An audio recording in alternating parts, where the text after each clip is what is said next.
Esse projeto é um desdobramento de um projeto anterior, ambos financiados pelo Fundo de Cultura do Distrito Federal. O primeiro projeto ele aconteceu no início da pandemia e ele tinha o propósito de produzir um livro com 5 histórias de mulheres pretas e periféricas que contasse o impacto da pandemia e do isolamento social nas suas vidas. Então, para isso, eu colhi várias histórias, ouvi várias mulheres, selecionei e escrevi. O livro, além disso, o livro tem 20 poemas sobre esse tema.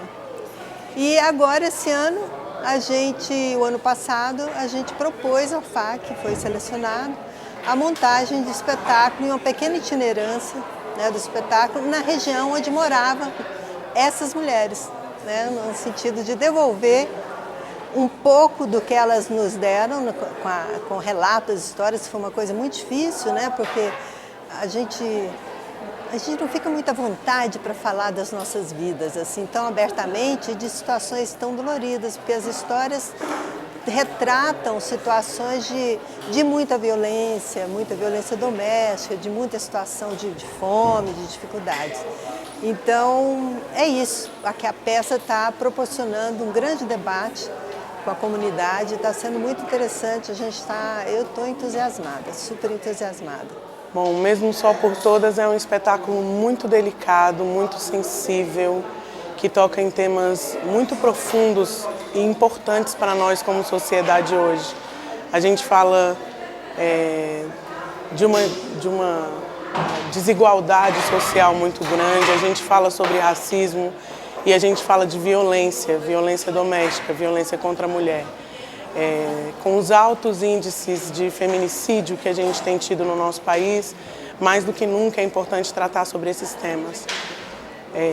Muitas mulheres não sabem que estão passando por violência sexual. Porque disseram sim para um casamento, não quer dizer que ela está dizendo sim para um ato sexual. Porque disseram sim para um passeio, não quer dizer que estão dizendo sim para um ato sexual. E é importante que a gente toque nesses temas para que as pessoas se percebam também, se protejam, para que as mulheres possam se proteger, para que a gente fortaleça essa rede de mulheres. Mas também é importante aproximar os homens dessa discussão, desse debate. Se você está nervoso, porque você está em casa, vai andar, vai para a rua, vai encontrar os amigos, vai conversar, sabe? Ao invés de descontar isso na sua companheira, na sua irmã, na sua parceira. Eu acho que é importante a gente falar sobre isso. Eu acho que desde que eu entrei em contato com a dramaturgia, eu fiquei muito impactada, muito sensibilizada com o tanto que essas histórias podem ser tristes, com o teor de violência que essas mulheres passaram.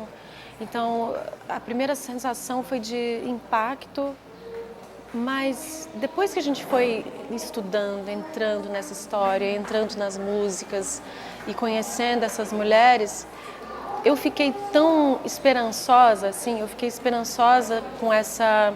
A minha personagem fala disso, de se convencer e convencer os outros de que existe uma outra realidade, de que é possível mudar a nossa história.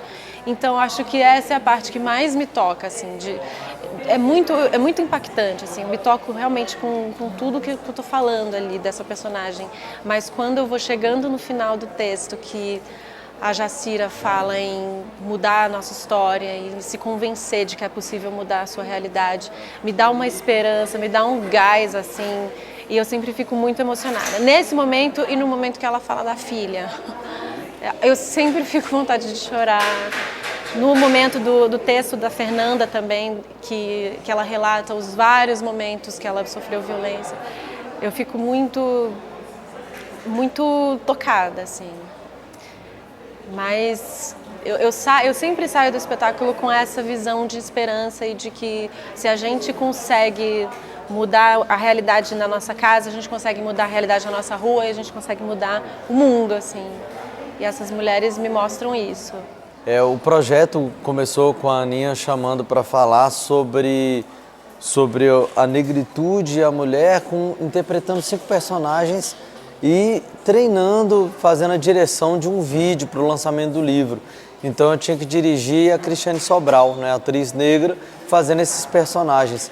E eram cinco trechos curtos que a gente teve que adaptar e fazer, com essa adaptação, tentar dar uma leveza também, um respiro assim no texto. E aí a gente conseguiu colocar, não só com a composição, de figurino, também com que ela tivesse feito várias personalidades. Então a gente trabalhou essas 5 bem diferentes, umas um pouco mais acelerada, um pouco mais lenta, a outra. E aí com isso o trabalho ficou bem bonito, bem consistente. Aí a Aninha gostou da direção e me chamou para dirigir o espetáculo de teatro, né? Ia fazer um projeto. Aí eu falei, eu dirijo o espetáculo, mas com uma condição, que tivesse uma mulher negra comigo, para ter essa propriedade e a gente fazer essa junção, né, da técnica e dessa propriedade de se falar sobre esse tema.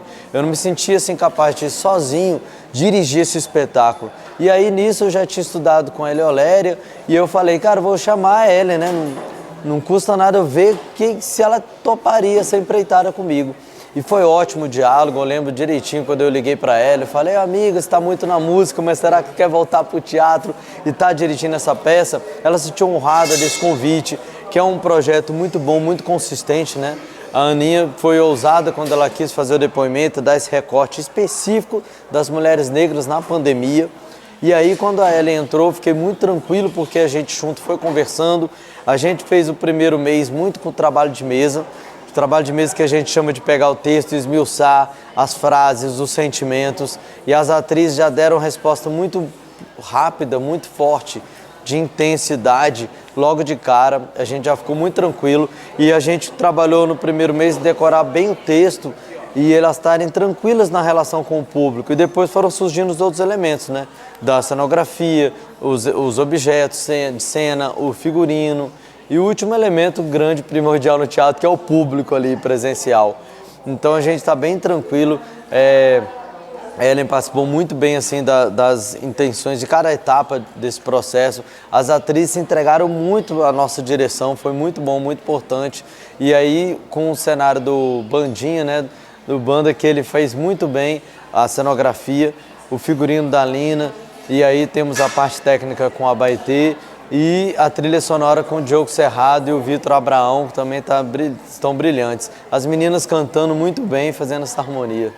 Sejam bem-vindas e bem-vindos.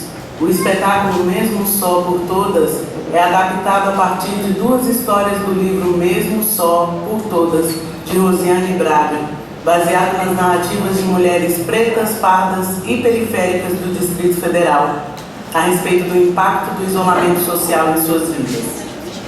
O projeto se destina prioritariamente ao público em geral das comunidades de São Sebastião, Itapuã e Paranoá, bem como aos alunos e professores das escolas públicas e do Instituto Federal de Brasília. Após cada espetáculo, haverá debate mediado por uma profissional especialista em direitos humanos para o diálogo com o público. Acompanhe os projetos da Tangará pelo @TangaraProjetos no Instagram. O projeto tem patrocínio do Fundo de Apoio à Cultura, FAC, do Governo do Distrito Federal. Conta com o apoio do Instituto Bem Cultural, IBC, da Pirilampo, do Centro Educacional São Francisco, da Haroti Comunicação e Design, da Administração Regional do Paranoá e da Tangará Desenvolvimento Social Limitada. Bom espetáculo. Oi, gente, bom dia. Bom dia. Quem ainda precisa de lugar? Tá todo mundo bem aí? Tem ainda esse e esse aqui. Quem quiser vir pra frente, fiquem à vontade, tá? Vocês estão vendo aí atrás? Tá tudo certo? Bom dia. Meu nome é Jacira. Eu estou muito feliz em receber vocês aqui hoje. A gente vai partilhar algumas histórias, ouvir e reviver alguns momentos das nossas vidas. Se vocês quiserem compartilhar, fiquem à vontade também. Quem quer começar? Quem quer começar a contar um pouco da sua própria história? Eu posso começar, que eu já gosto de falar, então eu posso começar. Então vai, vamos embora. Bom, meu nome é Josefa e eu vou falar um pouquinho da minha vida para vocês. Nos anos 90, quando eu estava com 14 anos, eu saí do Maranhão e vim para Brasília, para trabalhar na casa de uma senhora. Com a possibilidade de estudar, ser alguém na vida, coisa que eu sempre pedi para Deus, meus pais deixaram. Só que quando eu cheguei aqui, a coisa foi muito diferente. Me botaram para trabalhar dia e noite sem receber nenhum salário, gente. Aí, o tempo foi passando, a saudade da família foi batendo, até tentei notícias da minha mãe, das minhas irmãs, mas eu não consegui, não. A minha patroa, no início, ela parecia ser uma pessoa generosa. Depois, ela mudou da água para o vinho. Organize a mesa da sala e vá tudo. Esfrega o chão, esfrega o chão, esfrega o chão. Lava embaixo, as móveis, recolhe o lixo. Passa o pano no chão, pano no chão e lava a louça. Tira as teias de aranha do teto com a vassoura. Limpa a janela da sala. Eu já limpei. Limpa a porta, tira a poeira de volta. Mas eu já limpei. Toque e faça as roupas aí embaixo. Limpem, limpem, limpem, limpem. E guarde os sapatos. Olha só, minha filha, aqui não vai ter como você fazer telefonema, nem escrever carta para sua família, não, tá? Tem muito serviço para você fazer. A verdade é que eu descobri que ela escondeu as cartas que a minha família enviou. Mas eu insistia. Eu dizia que eu queria falar com a minha mãe. Ai, mas eu não tô conseguindo, eu tô tentando e ninguém entende. Tenta de novo. Mas não se preocupa, tá? Deve estar tudo bem por lá. Agora volta pro trabalho, volta. 3 anos se passaram e eu não vi nenhuma carta. Trabalhava dia e noite em troca de comida e lugar para dormir. Um dia eu comentei até com uma amiga, eu falei assim, eu quero estudar. Estudar pra quê, minha filha? Estudar pra quê? Você já tem tudo que você precisa aqui em casa. Agora volta pro trabalho, volta. Aí eu cheguei no meu limite, sabe? Fugi e fui atrás da minha irmã que morava aqui em Brasília. Eu não sabia muito bem o endereço, mas sabia que ela morava no Paranoá. Aí um motorista de ônibus que morava na rua da minha patroa me deu carona até lá. Quando eu cheguei no Paranoá, menina... Quando eu cheguei lá, eu saí batendo de porta em porta, procurando minha irmã. E nada, não achei. Aí começou a chover. Arranjei um cantinho, mas dormi ali mesmo na rua. Aí no outro dia eu fui lá de novo no Paranoá. Bati de porta em porta. Até que finalmente, o que aconteceu? Eu não encontrei minha irmã. Encontrei minha irmã e minha vida mudou, gente. Eu ia todo dia pra casa dela, todo dia pra casa dela. Arranjei um serviço de faxina remunerada. E aí tudo ficou melhor, né? Não me sentia mais tão sozinha. Sabia que eu sinto muita saudade da minha família, Jacira? Muita saudade. Minha família sempre foi unida. A gente sempre viveu do que plantava. Você sabe, né, como que é. Aí depois disso tudo, eu e minha irmã trouxemos o nosso outro irmão, o Júlio. O Júlio veio para o Paranoá e abriu uma oficina de reforma de sofás. E aí, depois disso tudo, eu conheci uma pessoa. Conheci uma pessoa, me casei e fui para Taguatinga. Opa! E como é que foi lá pra você? Ixi, foi bom, hein? Já foi na Praça do Relógio? Já, eu tirei muita foto lá, sabia? Já foi no Mercado Sul dançar um forrozinho? É ótimo. Ixi, Taguatinga é bom, né, gente? Mas aí, não deu muito certo. Começou a ter essa coisa de traição, sabe? Falei, o quê? Eu passar por isso? Não. Cada um segue seu rumo, vai pro seu canto. E aí voltei pro Paranoá. Quando eu cheguei no Paranoá, conheci um outro rapaz. Aí, depois de 2 anos, perdeu o emprego. Começou a beber, a ficar violento,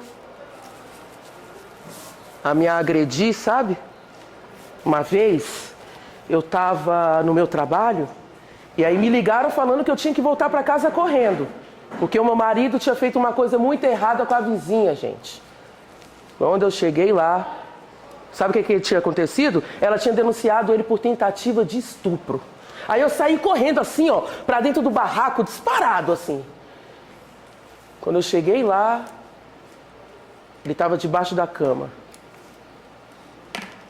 acuado. parecendo um bicho. Aí depois disso tudo, a polícia chegou, levou ele ficou preso 1 ano e meio, foi solto. Voltamos a morar juntos. Mas eu não tive filho com ele não, gente. Tive não. Éramos eu, ele e minhas 3 filhas. Mas a minha avó um dia me falou uma coisa que eu acredito. Quem não presta, não muda. Vocês acreditam que um dia ele tentou abusar da minha filha do meio, a Eleni? Aí pra mim foi o fim. Jacira, pra mim foi o fim. Peguei minhas filhas, peguei minhas coisas e fui pro Riacho Fundo. Aí quando eu cheguei no Riacho Fundo, conheci um outro rapaz. Conheci um outro rapaz. Só que foi o quê? O que foi, gente? Foi terrível de novo. Dedo podre, né, que fala. Cheguei lá no Riacho Fundo, tentei com esse rapaz, não deu muito certo. Porque depois de 2 anos ele perdeu o emprego, também, que nem o outro. Começou a beber, a usar drogas, aí a vida ficou difícil. Minha patroa viu que a gente estava passando por uma situação difícil, né? Aí mandou a gente para uma chácara lá no Riacho Fundo. Moça, não foi aí que eu saí do aluguel? Foi bom. Mas um dia, tava lá na minha casa, não é que ele chegou na porta, bêbado, começou a me gritar, eu falei, não vou abrir não. Vou abrir não, oxi, que isso? Ficar abrindo assim para qualquer um? Aí ele tentou subir no telhado. Vocês acreditam? Tentou subir no telhado, o vizinho viu, ameaçou chamar a polícia, ele, foi embora. No outro dia, fui levar minhas meninas para a escola, quando eu abro a porta, quem tá lá? Chuta quem tá lá? O cabra. Bufando de ódio. Eu posso contar uma coisa para vocês? Aqui, porque aqui é um lugar seguro, não é? Posso contar? Pode, vai.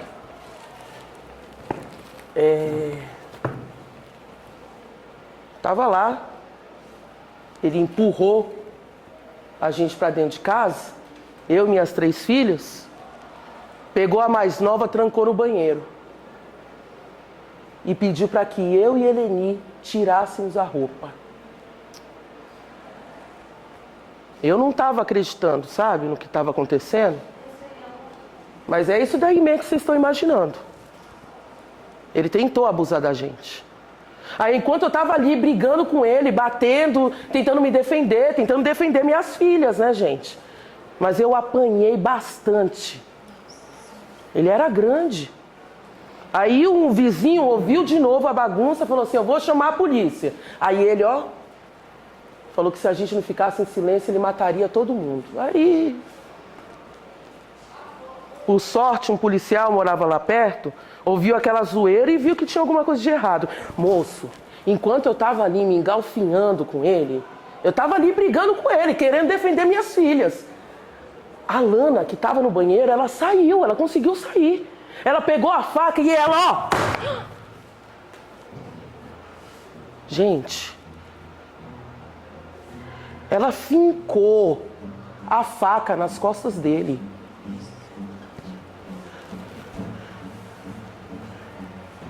Foi sangue para tudo que é lugar. Foi no teto, na janela, no sofá, na geladeira, na minha TV. Eu achei que eu fosse morrer nesse dia. Aí, quando a polícia chegou, porque a polícia na periferia demora. Ela demora na periferia. Aí quando a polícia chegou, a gente saiu correndo, nuas, desesperadas pela rua.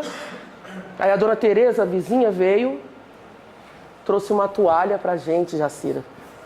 Levou pra casa dela e ofereceu um chá.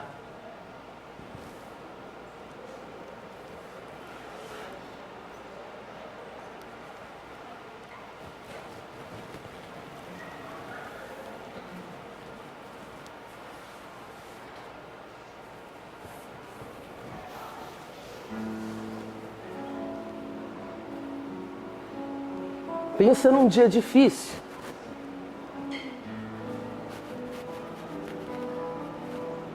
Foi um trauma muito grande para mim. principalmente para as minhas filhas.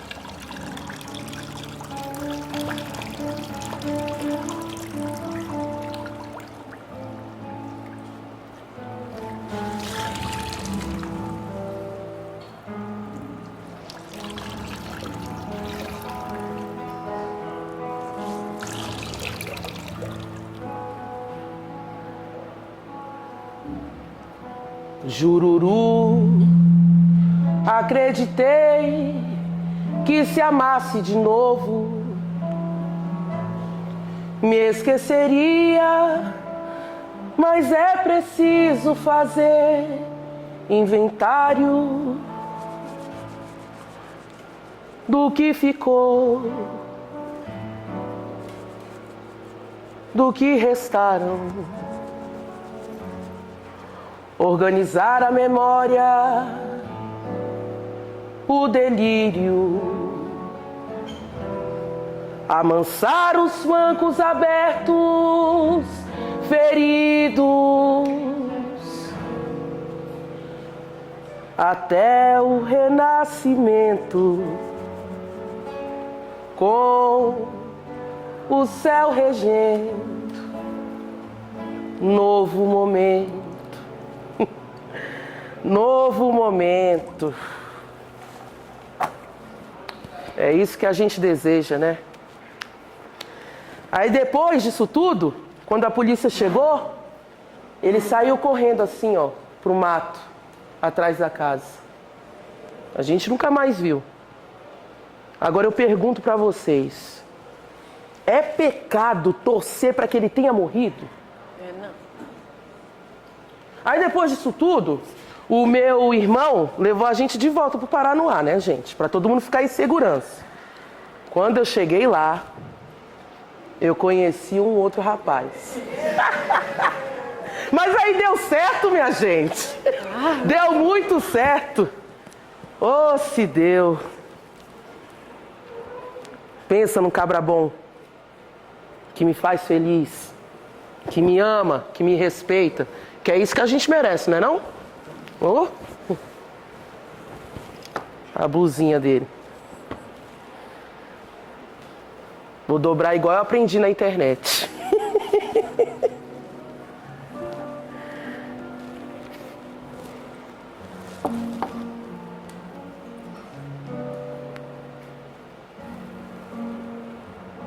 Ah, din-din, se soubesses o bem que te quero,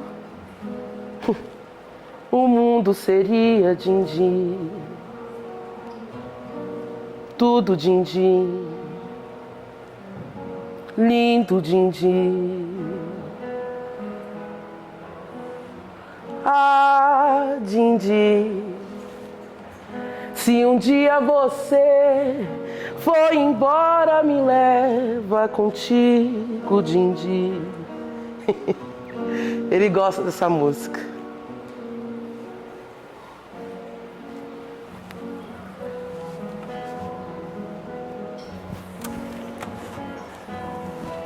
Ih! Que isso? Ah, achei. Tem muito tempo que eu não vejo.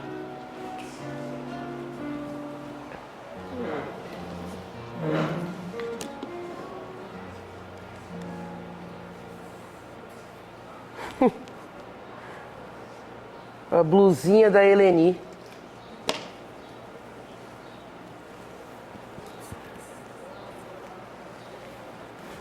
Quer cheirar? Quer? Pode cheirar. Cheirinho de alfazema. A minha maior tristeza nisso tudo, gente, é o rumo que a vida da minha filha levou. Ela nunca, sabe, nunca conseguiu superar. Vive me culpando por tudo, você acredita? Fez terapia, casou, ficou casada há 5 anos, mas teve 4 filhos. E quem cuida das crianças? Sou eu. Sou eu. O pai não ajuda em nada, não. É usuário de drogas e levou minha filha para o mau caminho também. Vocês acreditam que um dia eu vi ela andando nua pela rua? Nossa, fiquei numa tristeza, mas eu não pude fazer nada. Aí ela sumiu, eu fui, procurei. Eu não achei que eu tivesse... Eu achei que eu tivesse perdido minha filha. Não gosto nem de lembrar. Aí quando eu achei, eu levei para casa, cuidei. Ela estava magra, maltratada, sabe? Aí ela voltou para a rua e eu fiquei desse jeito aqui. Uma tristeza sem fim.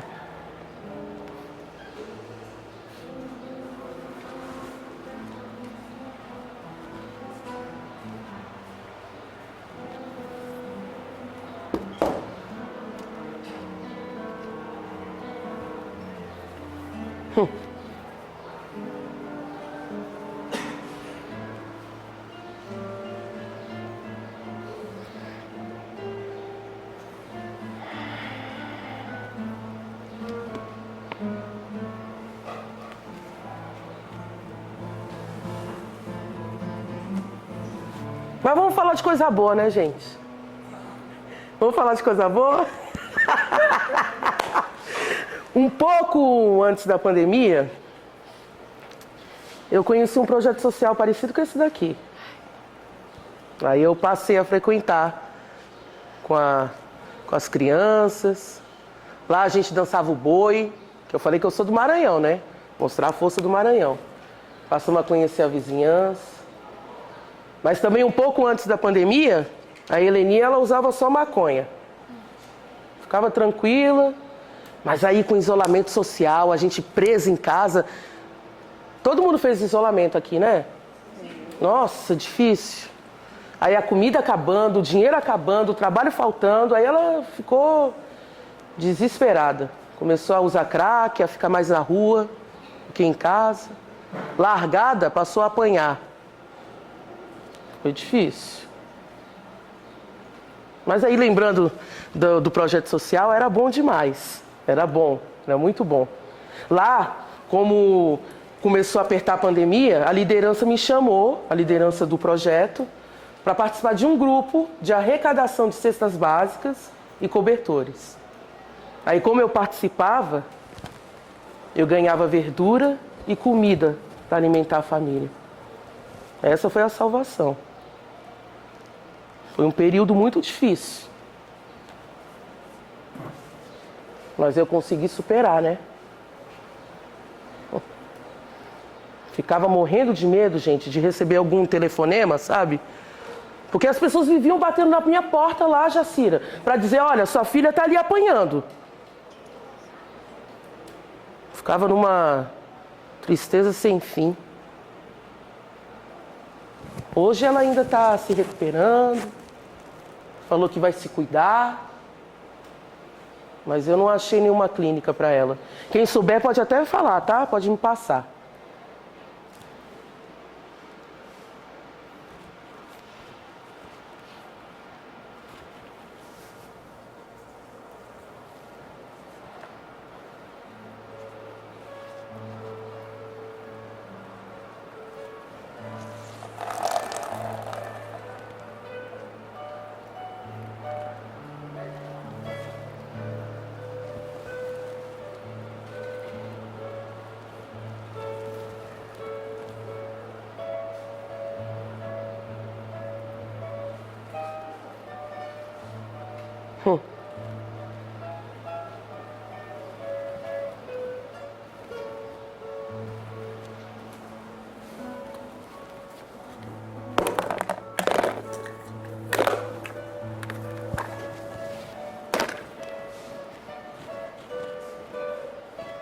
Você pegou Covid, minha irmã? Peguei. Todo mundo lá em casa pegou. Ixi! Quem pegou Covid aqui? Peguei Covid e achei que eu fosse morrer, gente. Achei que eu fosse morrer. Difícil demais. Uma dor no corpo, uma falta de ar. Eu e as crianças pegamos. Meu marido não pegou não, que ele ficou guardadinho, sabe? Mas foi difícil. Achei que eu fosse morrer. Hoje eu tô melhor, mas tem umas sequelas ainda aí, sabe?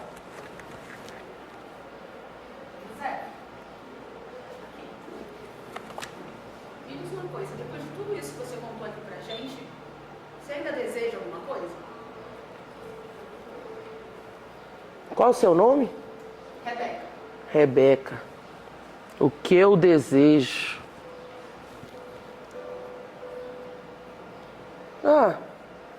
Calma, né? Calma, tranquilidade para cuidar dos meus netos, das minhas filhas. Ser feliz, né, moça? A gente merece, né? Eu sempre falo com os meninos. Eu falo, estuda muito, estuda, viu? Estudar, pra mim, é a única saída.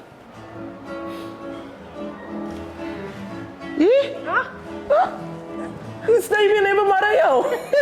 Tem que dançar, ué. Que isso? Me ajuda aqui, minha irmã. Ai, olha aqui. Roda essa saia, mulher. Ó, vem comigo.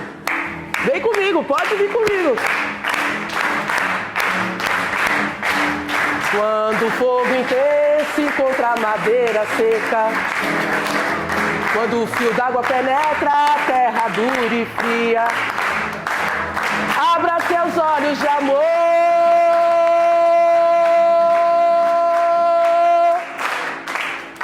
Que bonito! E contemple, observe bem seus caminhos, suas escolhas, seus desdobramentos, encruzilhadas. Aprimore-se. Aproveita, gente, aproveita. Aproveita tudo isso.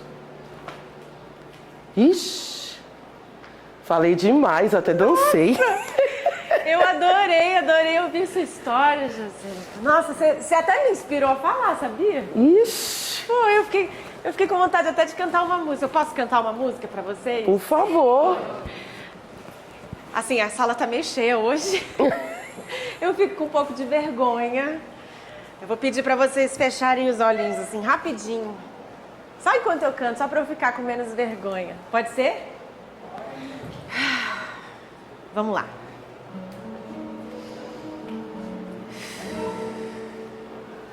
Quando o sol voltar a brilhar em nossos corações, quando a chuva limpará esse ódio que anima multidões, o céu entornará seus cânticos sobre nós.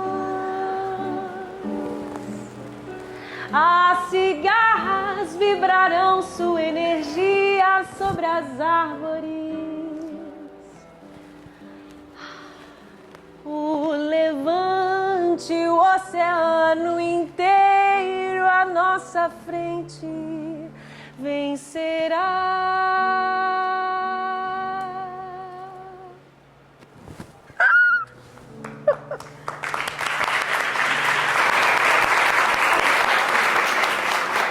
Obrigada, gente. Nossa, você falou tanta coisa que me fez lembrar da minha vida. Olha, essa história de pandemia, ficar em casa.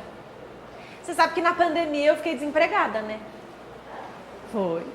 Do nada eu fiquei sem emprego, fiquei presa dentro de casa, faltava tudo. Eu me sentia tão presa, assim, eu me sentia presa que nem um passarinho. Sabe um passarinho, quando ele fica dentro da gaiola lá o dia inteiro? Ai, muito ruim. E assim, eu me desentendi o tempo todo com meu marido lá em casa. A gente brigava por tudo, porque a gente não estava acostumada a ficar 24 horas por dia junto. E com a minha filha, a Helenice. Eu brigava com ela o dia inteiro, porque antes ela vivia ocupada, ela tinha escola, ela tinha as coisas dela para fazer, mas agora não. Agora a realidade estava totalmente diferente. Eu acho que não foi só lá em casa, não. Ficou todo mundo estressado com essa convivência aí. Eu acho que teve muito casal que rompeu, viu? Que terminou por causa disso na pandemia. Eu só sei, gente, que eu me vi com 38 anos, completamente esgotada. Eu não dei conta. Eu caí numa depressão profunda, viu? Mas antes da pandemia, eu trabalhava num colégio. Era um colégio tipo esse aqui, grande, em Brasília. Era um colégio particular, famoso.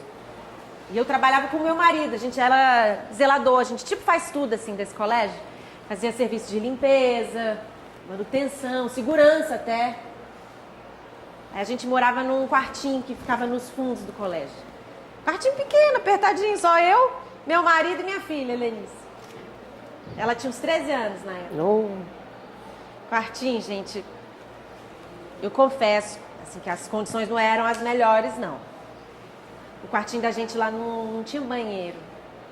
O banheiro que a gente tinha que usar era o da escola. E só podia usar quando não tinha ninguém usando. Imagina.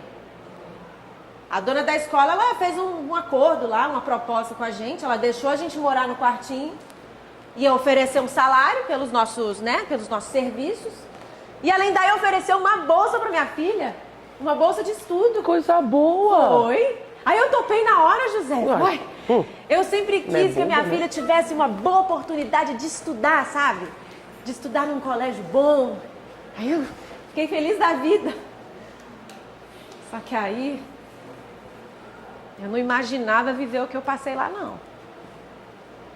Sabe o que eu vivi lá, José? Racismo. Meu Deus. Principalmente por parte da dona da escola, viu? As coisas que eu tive que aguentar dessa mulher, eu só suportei por causa da minha filha. Porque senão ela ia perder a bolsa dela.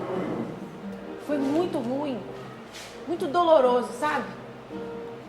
Ela me humilhava o tempo inteiro. Eu não estava lá para ser humilhada. Eu estava lá para limpar a escola, para fazer meu serviço. E vocês sabem que eu sempre fui uma pessoa de fazer tudo direitinho. Eu nunca dei margem para ninguém falar nada do meu trabalho. Sabe? Só que ela não me via pela minha profissão, não. Ela via em mim uma escravizada dela. Ela achava que ela era a minha dona. Ó. Vocês sabem, gente, que tem muita gente que acha que não é negro porque a pele não é tão escura assim. Mas eu vou falar pra vocês. O racista sabe que a gente é negro. Eles sabem. Eu sei que eu sou. Tá? E a minha condição social se junta a isso tudo.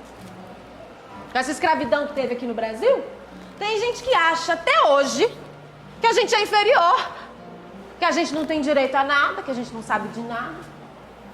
Essa mulher mesmo, a dona lá do colégio, toda vez que eu tava trabalhando, que eu tava fazendo o meu trabalho, na hora que eu terminava de fazer um serviço, ela vinha e dizia: olha lá.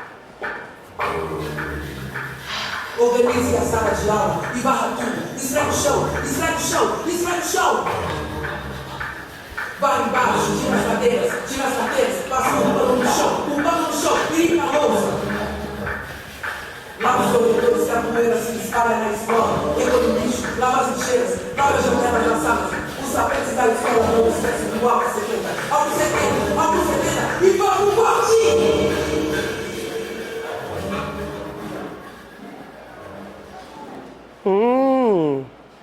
Pode fazer de novo, viu? Tá querendo terminar rápido pra quê? Pra ficar sem fazer nada? Aqui você só termina quando eu disser que tá bom. Olha, e ela era despeitada.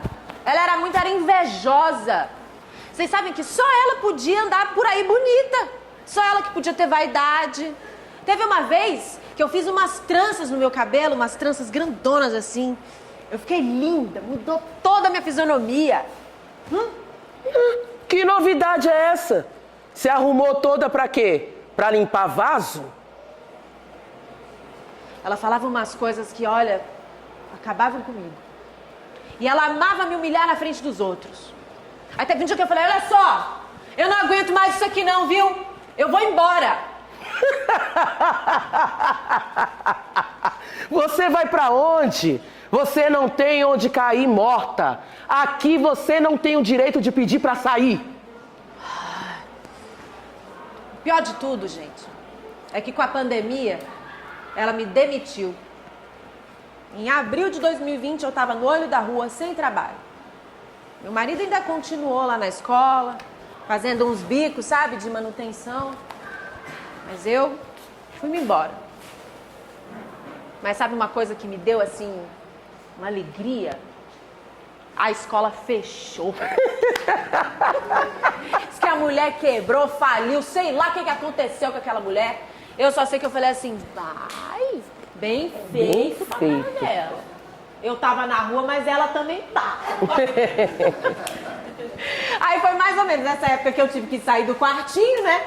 Que eu fui me mudar para aqui, para São Sebastião. Eu aluguei uma kitnet num terreno, Josefa. Ixi. Era um terreno com 4 kits. 4 kits? 4 kits no térreo e 3 embaixo.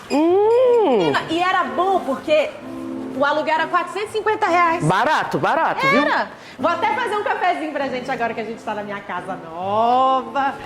Ai, gente. Esse primeiro período, assim, da pandemia, foi até legal. Que a gente não sabia o que ia ser, né? Ninguém sabia o que aguardava a gente. E eu convivia com o pessoal lá do terreno. Era um pessoal gente fina. A gente fazia tudo junto, se ajudava. Tava todo mundo, assim, na mesma condição que eu, né? Eu ainda vivendo com um pouquinho da minha rescisão, né? Lá do contrato, da demissão. E meu marido... Gente, eu gosto de café forte, tá? Eu gosto de um café mais forte. Tá bom, será? Tá bom. Só mais um pouquinho. Pessoal, tudo vivia a mesma condição, sabe? Só que aí a pandemia não passava. A gente achou que ia ser 2 semanas, viraram 2 meses. Aí a condição foi piorando, pobreza aumentando. A gente compartilhava tudo, né? Tentava compartilhar comida. E o que mais desse, assim, pra amenizar o sofrimento da gente. Aff, Maria.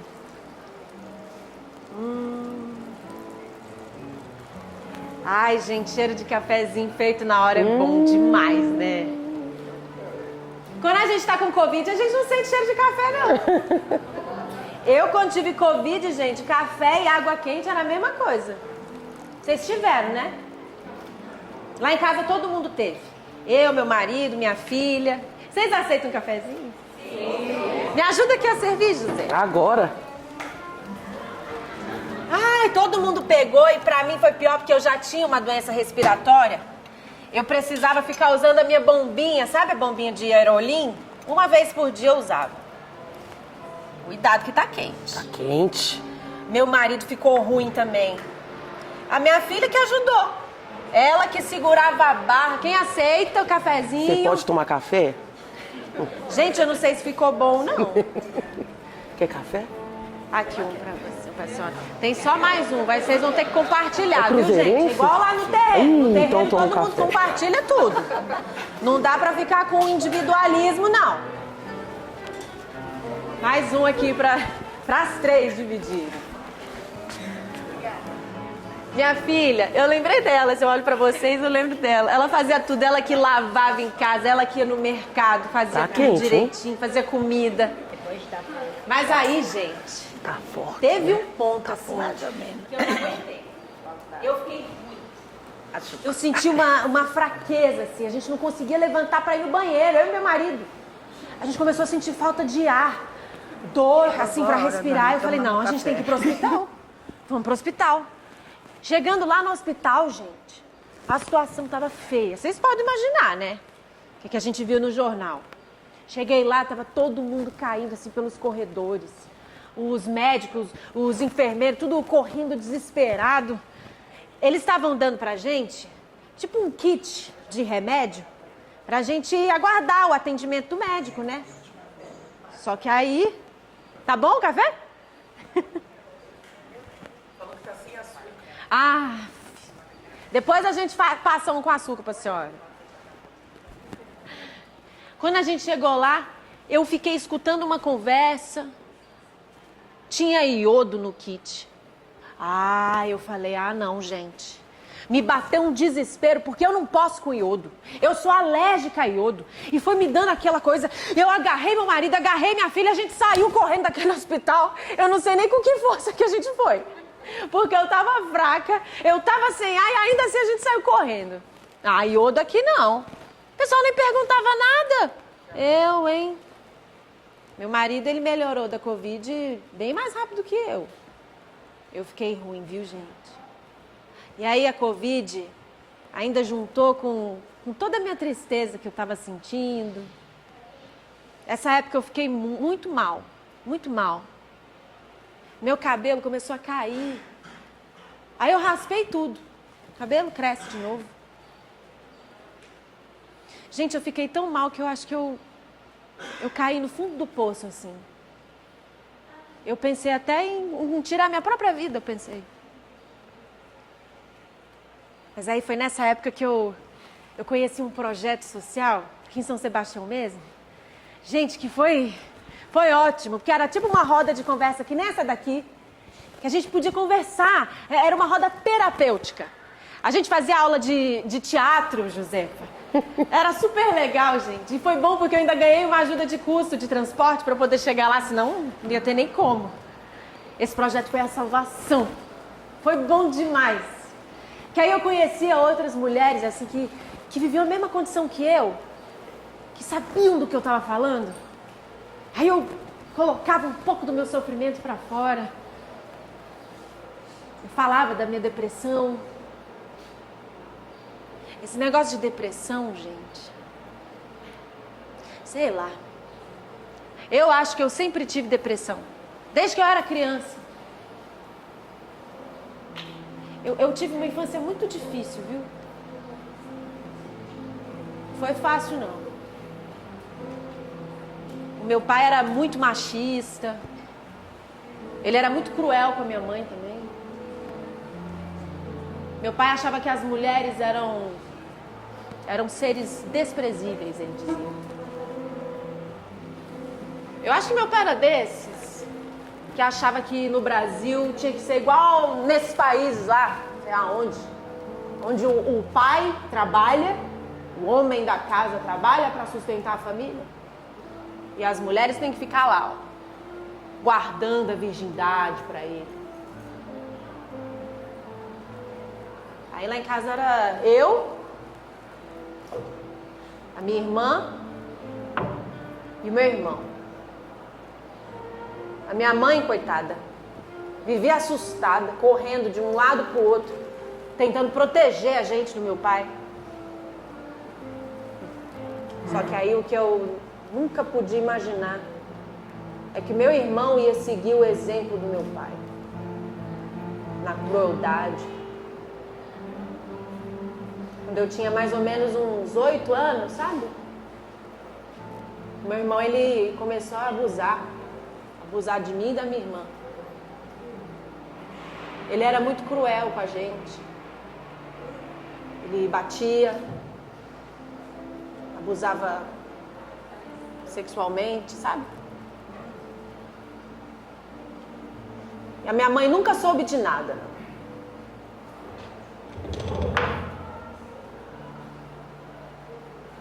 Aí quando eu tinha uns 14 anos, eu fugi. Fui pro Rio de Janeiro, saí daquela situação horrível. E depois que eu vim aqui para Brasília. Mas eu trouxe todas as minhas cicatrizes comigo. Essas coisas que a gente passa não é fácil esquecer, não.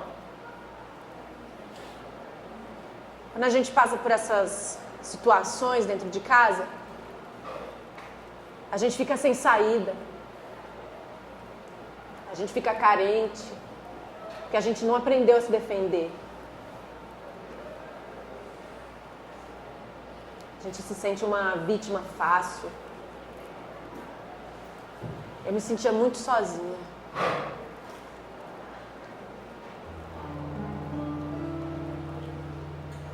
Esse vazio que me acompanha desde criança ameaça. Vestígios de ternura e ódio se misturam,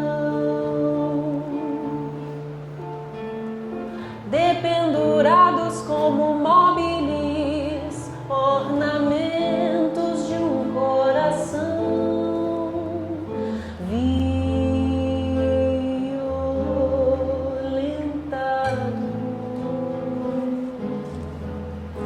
Esse vazio que me acompanha desde criança ameaça. Vestígios de ternura e ódio se misturam, dependurados como móveis, ornamentos de um coração violentado.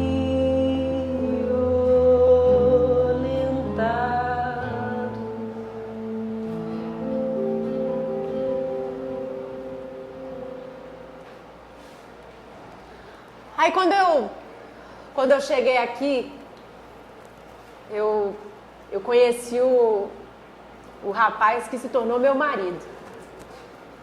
A gente ficou 15 anos juntos. É tempo, viu? Só que, gente, nesse tempo aí que a gente viveu junto, eu descobri que ele também era violento. Ele também era agressor. E aí, quando eu estava grávida da minha filha, teve um dia que ele me bateu tanto, mas tanto, que ele quebrou meus 2 braços. Assim. Vocês sabem que, quando eu era criança, que eu apanhei pela primeira vez, parecia que eu tinha morrido. Eu não tive reação, sabe? Eu só sentia medo. Só que dessa vez que o meu marido me bateu, foi muito diferente. Eu senti dentro de mim, como se estivesse acontecendo, um efeito dominó, só que ao contrário. Uma peça que estava caída foi levantando a outra, e depois a outra, e depois a outra, e depois a outra. Quando eu vi, eu percebi que eu estava viva e que eu ia lutar. Eu lutei. Eu denunciei meu marido na Maria da Penha. E ele foi para a cadeia. Foi muito difícil, gente. Muito difícil, porque você fica com vontade de voltar atrás, você se sente culpada. Mas eu não voltei atrás. Eu fui firme. Eu não retirei a queixa.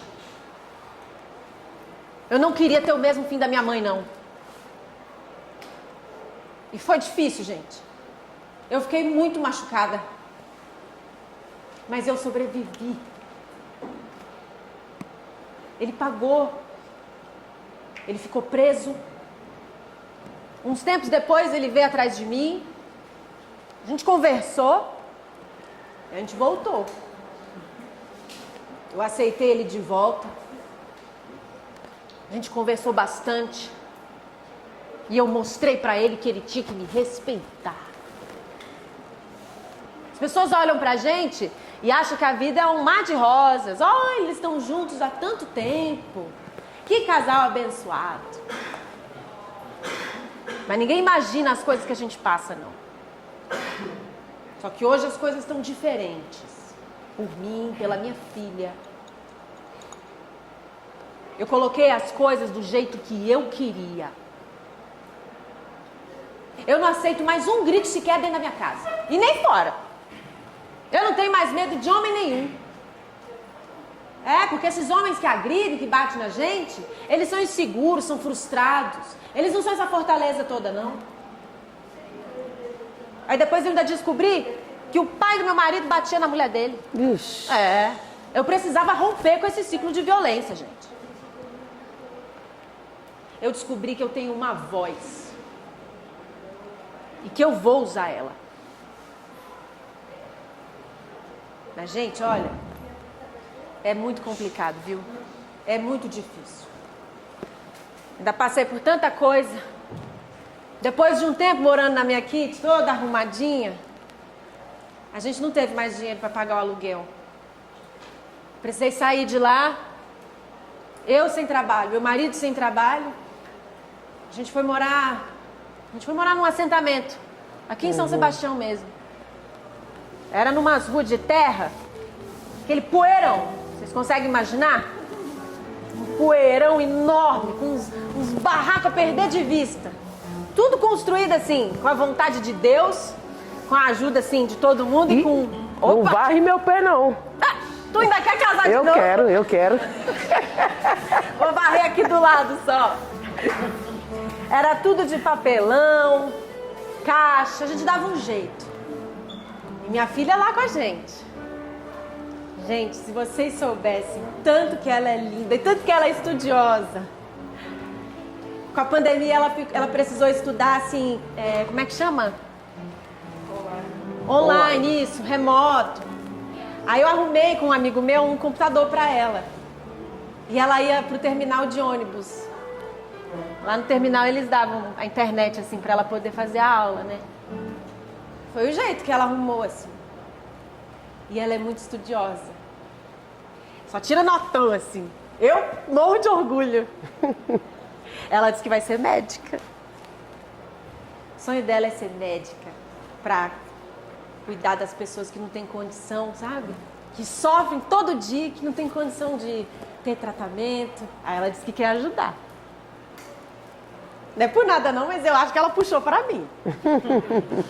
Esse jeito dela, esse gosto, esse espírito que ela tem para ajudar os outros. Porque assim, eu não me aguento. Eu faço igual você, eu vou atrás, eu junto com todo mundo. Aí lá no assentamento mesmo, a gente juntou um grupo de mulheres, um grupo de moradoras. E a gente ia atrás, gente, do descarte, sabe, das verduras que os restaurantes, a feira, os mercados, tudo que eles dispensam, a gente ia lá e buscava. E foi isso que ajudou a gente. A realidade era dura, gente. O auxílio não ajudava bastante, assim, não dava pra nada. A gente precisava se unir. E eu me convenço todos os dias, eu tento convencer todo mundo de que a gente pode mudar a nossa realidade. A gente pode mudar, a gente pode viver num mundo menos desigual, uai. Verdade. Eu acredito. E a Cira? Oi? Sou eu, Rebeca. Oi, Rebeca. Então, deixa eu te fazer uma pergunta. E você quer mais alguma coisa ainda? O que você quer? Nossa. Ai, eu quero muita coisa. Eu quero uma casa boa para morar. Eu quero faculdade para os filhos de todo mundo, para os netos de todo mundo.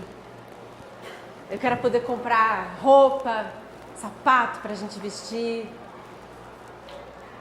Ai, eu quero dignidade. Ah, essa casa que me protege aprisiona nesse país de penumbras, cercada por gerânios e calhandras, vejo suas esponjinhas. O tom é vermelho, sim, o tom da saída.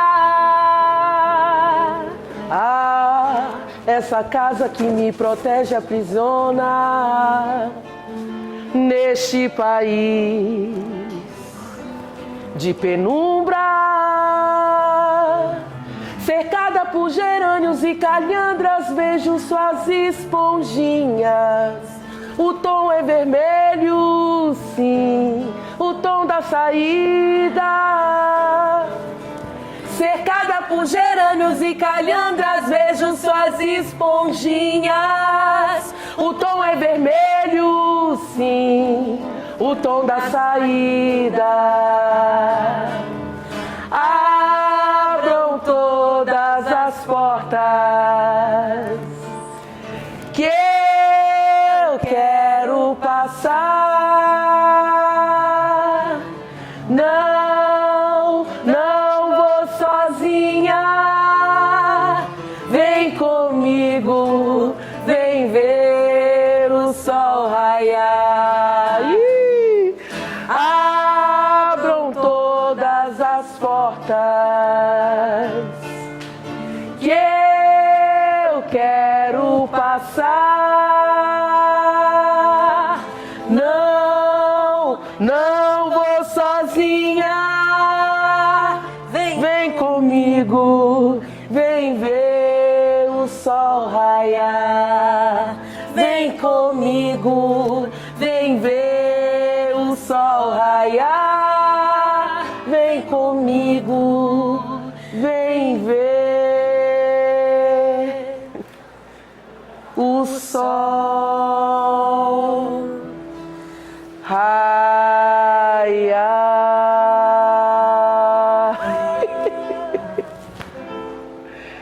Ei.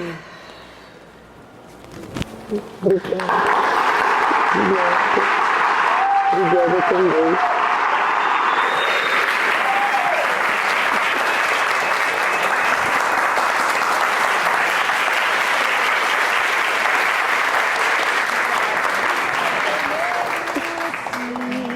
O tom da saída.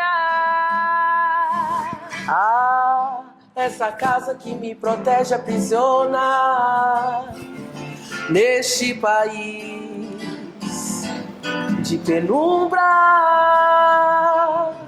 cercada por gerânios e calhandras, vejo suas esponjinhas. O tom é vermelho, sim, o tom da saída. Cercada por gerânios e calhandras, vejo suas esponjinhas. O tom é vermelho, sim, o tom da saída.